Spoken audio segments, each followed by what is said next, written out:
I don't believe these technology guys at all. Oh, we gotta get new producers. Is that what you're saying? We're paying these guys way too much. I know. We live, baby. Hey, fans, welcome to Knuckle Up at 4 with Mike Orr. Awesome. Hey, listen, Mike. We had tremendous feedback yesterday, and looking forward to your show today. Excellent. Out of curiosity, what do you got for us? Okay. Yo, professional handballer. Don't get me started on those European professionals. I'm not going to. No, I'm not going to. We're going to talk about today right now. David Benavidez. Excuse me. Sorry for coughing in your ear there. Of course, we're going to talk about someone I have no clue about. Of course, man, because you know how I love to bring you these youngins, man. You know, this guy, he's 23-0. Let me guess. He's 21. He's got 15-0 record. And you're close. Hey, old guy. How come you never heard of this guy? Close. Very close. No, he's 24 years old. He's 23-0 with 20 knockouts. You know, he's carrying an 86.96% knockout average. He fights super middle, and he also fights light heavy. He's 6'1.5". He's got a 77-inch reach. He's an American professional boxer. He was the two-time WBC super middleweight champion, having held the title from 2017 to 2018, and then again from 2019 to August 2020.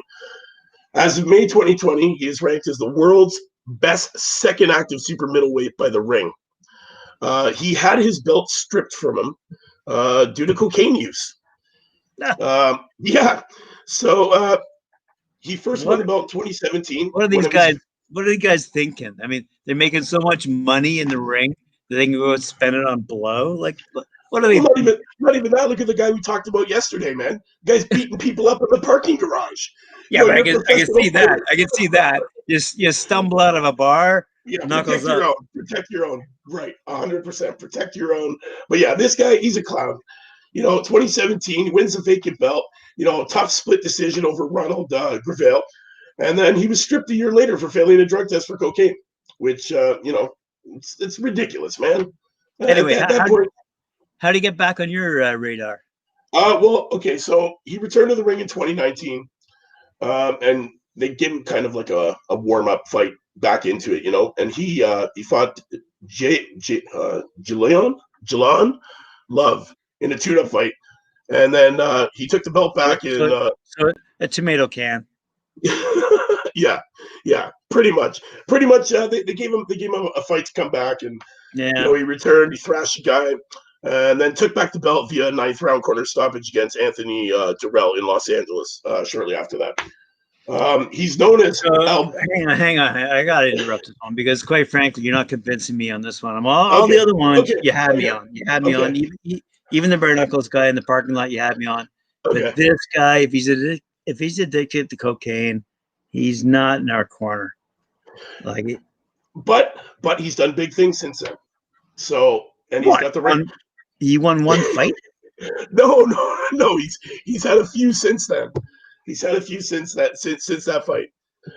Honestly, he fought Romero, Alex, and Julo after that fight, after he took back the belt. So since his cocaine suspension, he's had 3 fights, 3 wins, 2 knockouts. You know, he's got the corner behind him, man. He's got people behind him that are pushing him the right way, man.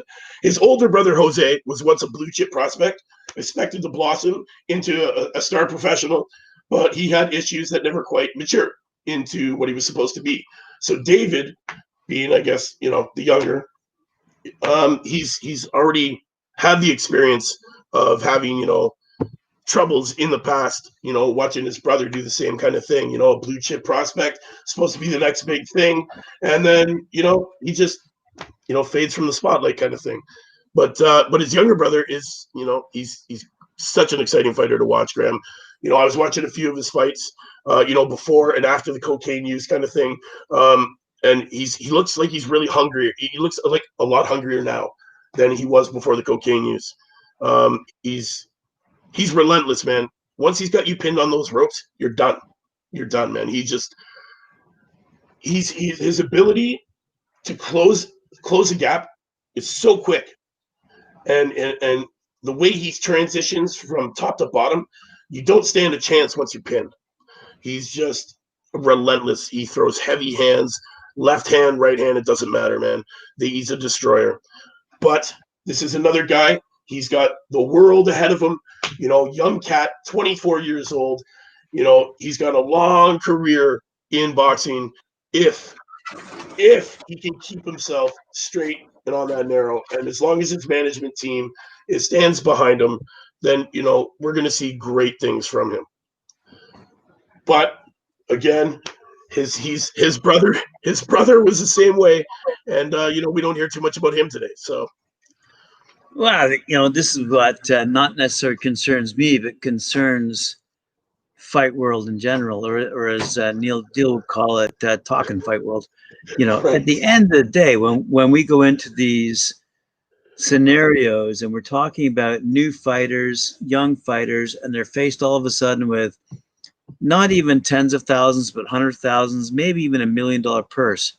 Right. At the end of the day, if these guys can't handle that level of stardom, then, you know, like, why should we be promoting them at the end of the day? Like, quite frankly, to be blunt, like, you know, if his brother's running into trouble because he didn't know how to handle it, his younger brother comes along and goes, oh, I can handle it. I'm only doing 2 lines a day. Right. Right. That's crazy. That's all crazy. Right. Anyway, I mean, I'm getting a little carried away. I don't mean to mean the guy. Maybe the guy's completely quit. He's completely on the straight and narrow. You know what? That's what I I'd like to doubt believe. it. That's what I'd like to believe, because you know what, man, this guy is an exciting fighter to watch, and you know how I love those knockout artists. And this guy, you know, he's carrying an 84% knockout percentage. Like, why? You know, this is the kind of guy, he gets in that ring.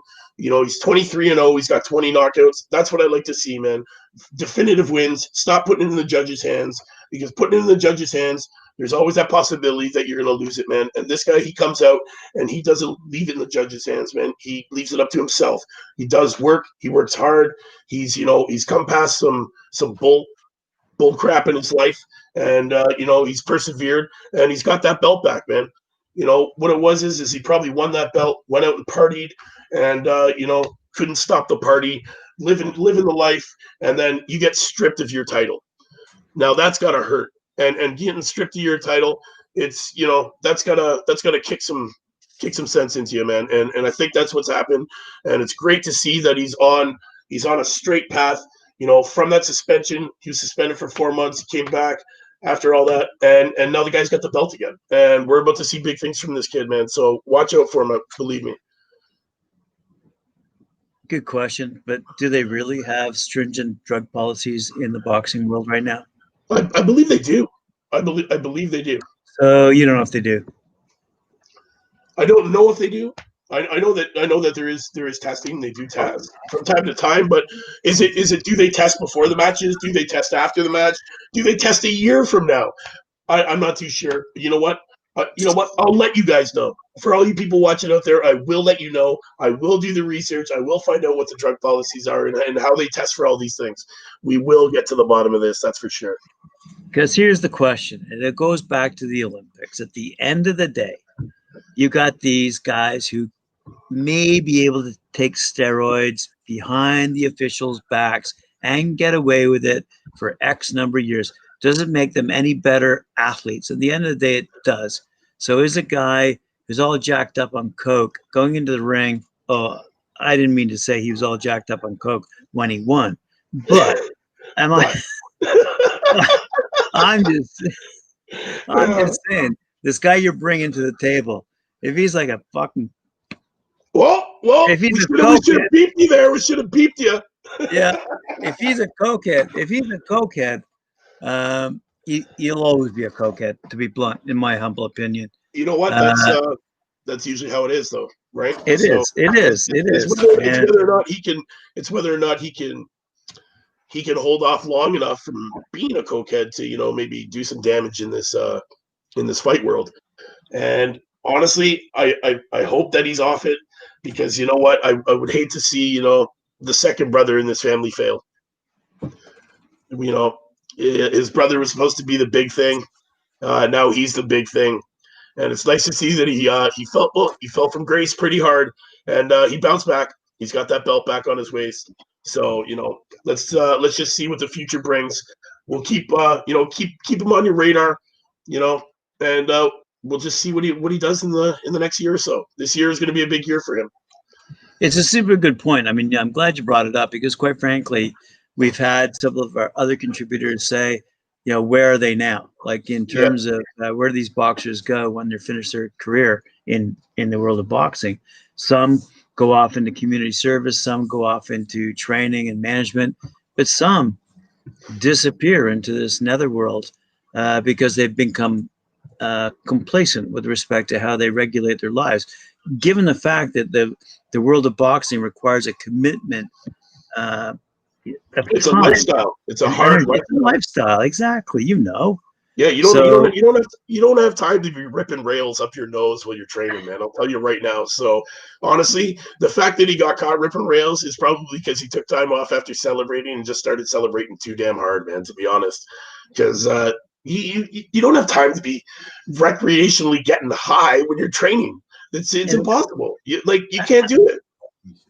Absolutely. And it goes to my point about, quite frankly, if you're making that much money, having a couple of beers may be one thing, but having a couple of rails is another thing. And all I'm saying is there's a difference between those two. And there's a hard line that they're drawing between those two. So I hope the boxing commissions involved in all this are taking a very hard stance when it comes to who they're allowing to move forward. Because quite frankly, I don't want it in the sport. It ruins young guys' lives and young gals' lives. It definitely does. It definitely does. Keep it out the sport. Keep it on the clean. Anyway, I'm getting carried away. Sorry about that. It's okay. It's okay, man. That's what we're here for, man. We're to discuss these things, and we're supposed to talk about it and get it in the open, man. Put your feelings out there. It's okay. The fans you fans out there want to see this, don't you? You want to hear my banter. You want to hear me and Graham talk about this. Like I said, man, leave those comments. Let us know what you think. Just, we love doing this, and I love I love bringing these young fighters to you guys, and I love putting these guys on your radar, man. I love these knockout kings, and that's what I bring you, man. I bring you exciting fighters to watch. You want to see a guy hit the mat? This is the guy you watch. Believe me. 83, 84% knockout rate. That's we're good, man. That's up there. That's high. And this guy is relentless. I'm telling you, you're gonna love to watch his highlight reel. Just check it out if you don't have time.